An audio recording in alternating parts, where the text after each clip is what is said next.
right, good morning, guys, and welcome back. We are going to finish lesson 10.2 today. So just like yesterday, I will post my answer key to Google Classroom. You should have the blank copy from yesterday, so if you didn't print that out and want to have blank copy, you can. We're going to start on page 291. Okay, we're going to work on the extra practice problems on page 291 and 292. You'll have a homework assignment through the online textbook, so make sure you jump over to the online textbook and get that done. And we'll just keep moving along, okay? So for the first two, I'm not going to write anything on the board. We're just going to talk about them, discuss them. The directions say determine whether the events are independent, explain your reasoning. And the problem is going to say use a sample space. I'm not going to actually write out the sample space. If you would like to write out the sample space, you definitely can. We did it yesterday in the notes. You can refer back to that if you need to. But we're just going to kind of think more logically about these examples, okay?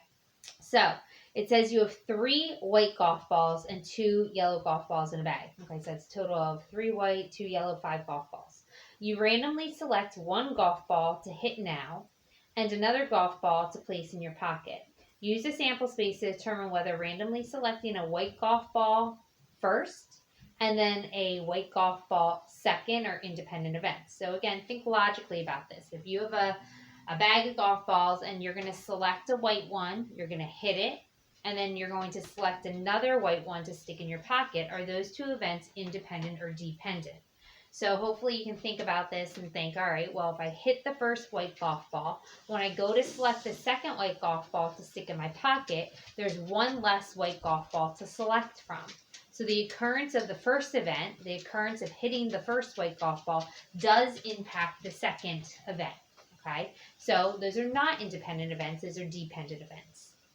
The second example says, your friend writes a phone number down on a piece of paper, but the last 3 numbers get smudged after being in your pocket all day. You decide to randomly choose numbers for each of the 3 digits. Use a sample space to determine whether guessing the first digit correctly and the second digit correctly are independent events. All right. So again, we're just thinking logically about this. Now for telephone numbers, we use the digits 0 through 9. And it didn't say anything about like you can't repeat or the digits don't repeat. So that means when I go to select the first digit for the cell phone or the phone number that I'm trying to guess, I can use the digits 0 through 9. And then when I go to select my second guess for the second number, I can still select from 0 through 9. And the third one as well, although it doesn't talk about the third number, you can still select the digits 0 through 9. So the occurrence of picking the first digit and the occurrence of picking the second digit have no impact on one another. So those are independent events. And again, you can write out the sample space if you want to see that. All right, so moving on to the next page. For problem number 3, it says you are trying to guess a 3-letter password that uses only the vowels in the alphabet A, E, I, O, U, and Y. Letters can be used more than once. Find the probability that you pick the correct password, U. Okay, so they're telling you the password is U, Y-O-U. What is the probability that you select it? I'm going to show this 2 different ways, okay? Definitely think there's an easier way, but it's kind of how your brain works, which one you're going to like more, all right? So first, kind of working it out the way we did yesterday, the probability that my first letter is correct. So for this password, since they said the password is Y-O-U, U, the first letter is a Y. So what's the probability that you're going to select a Y? Well, there's 1 Y, my favorable, my Y, out of how many letters to pick from? We're only using the vowels A, E, I, O, U, Y, so 6 options. So the probability that I pick the first correct letter of the password, Y, is 1 out of 6. The probability that my second letter is correct. Well, the second letter is Y-O-U, so it's an O. There's 1 O out of 6 total options, so that is also 1 out of 6. And then the probability that my third letter of the password is correct.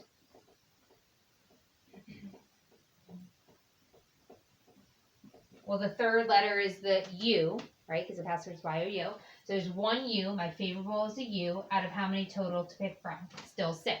And the reason it's 6 each time is because it says that you're allowed to repeat letters. If it said you couldn't repeat letters, this would have to go down by 1 each time. We'll see that in a minute. All right, so the probability that I pick the correct password, well, I take each of these probabilities and I multiply them together.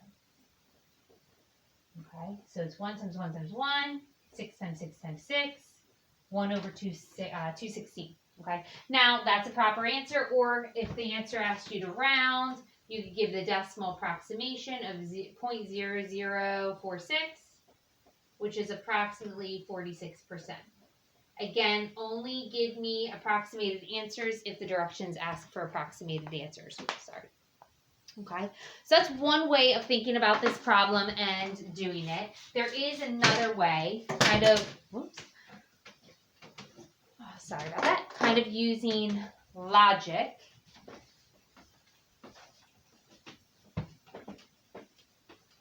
And the fundamental counting principle that we talked about earlier this week. Okay, so just thinking about the fundamental counting principle and how many passwords are even possible. Okay, so it's a 3-letter password, and we're using the letters A, E, I, O, U, and Y, 6 different options, right? And it says that letters can repeat. So I have 6 options for my first letter of the password. I'm going to pick a letter. I still have 6 options because I'm allowed to repeat, and another 6 options for the third letter of the password. Multiply together, that gives me 216. That means that there's a total of 216 passwords. If I was to write out my sample space, I'd have a whole lot. I'd have 216 different passwords to select from. So what's the probability that my password is correct, that my password is correct? Well, there's only one correct password, right? The correct password is YOU. One correct password, that's my favorable, over the 216 possible passwords. Okay, so this is a different way to get your answer, just a different way of thinking about it. It's kind of up to you how you want to set it up. Okay, let's move on to number 4.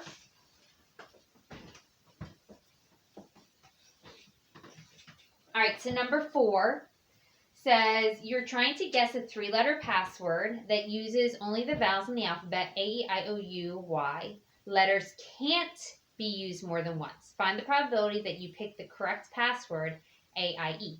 Okay, so basically the same problem, except it's a different password and you're not allowed to repeat letters. Okay, so the setup and the logic is really still the same. All right, so the probability that I pick the first letter correct. Well, the first letter would be an A if I'm picking the correct password. So there's one A out of all 6 total vowels. Okay. Now the probability that I pick the second letter correct. So for this password, the second letter that I'd want to pick is an I. There's one I, but I only have 5 options because the A was already picked, right, out of the vowels A, E, I, O, U. I already selected a letter for the first spot of the password, so there's one less in the total since you're not allowed to repeat. And then the probability that my third letter of the password is correct. Again, the correct password ends in a E. There's one E. Out of now, I only have 4 total because every time I pick a letter, I can't repeat that letter, so one less in the total. So the probability that I pick the correct password,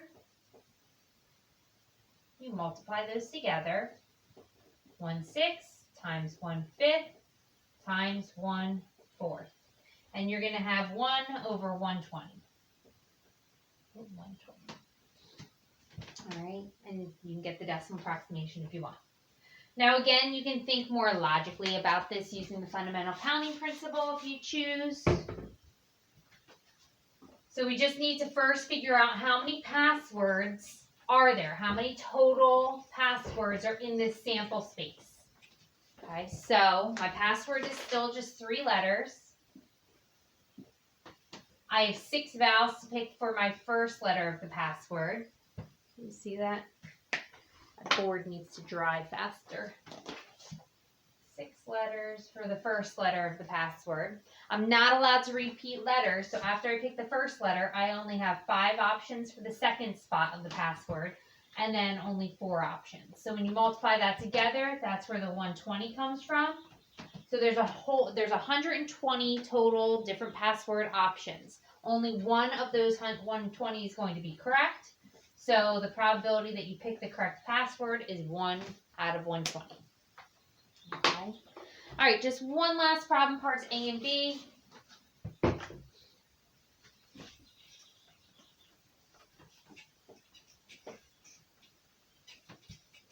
board a minute to dry. Okay. So for problem 5, there is a table that goes along with this. It says the table shows the number of male and female college students who played collegiate basketball and collegiate soccer in the United States in recent years. Okay, and I'll try to sketch the table real fast so we can look at it. And then you're asked to find the probability that a randomly selected collegiate soccer player is female, and find the probability that a randomly selected male student is a collegiate basketball player. All right, so let me get this table up because we do need to have it. So I have my soccer players. I have male, female, and then basketball players.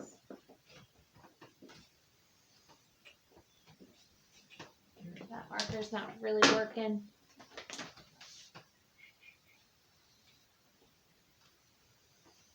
Okay, so there are 37,240 male soccer players, 36,523 female soccer players, 31,863 male basketball players, and 28,002 female basketball players. Okay, now for probabilities, we typically need to know totals as well. So it might be a good idea to list the total number of males, females, soccer players, basketball players. So I'm going to kind of extend my table. So the total number of soccer players, I'm going to add those columns together to get 73,763. The total number of basketball players, both male and female, is 59,865. The total number of male college athletes, so all your male soccer and basketball players, is 69,103. And the total female athletes is 64,525. Okay, so having all those numbers is going to be helpful. All right, so the first question says, find the probability that a randomly selected collegiate soccer player is female. Okay, so the probability female soccer player. All right, so we have to figure out what is our favorable and what is our total. Okay, so again, it says find the probability that a randomly selected collegiate soccer player, so out of all of the soccer players, that's my total. Out of all those total soccer players, what's the probability that it's going to be a female?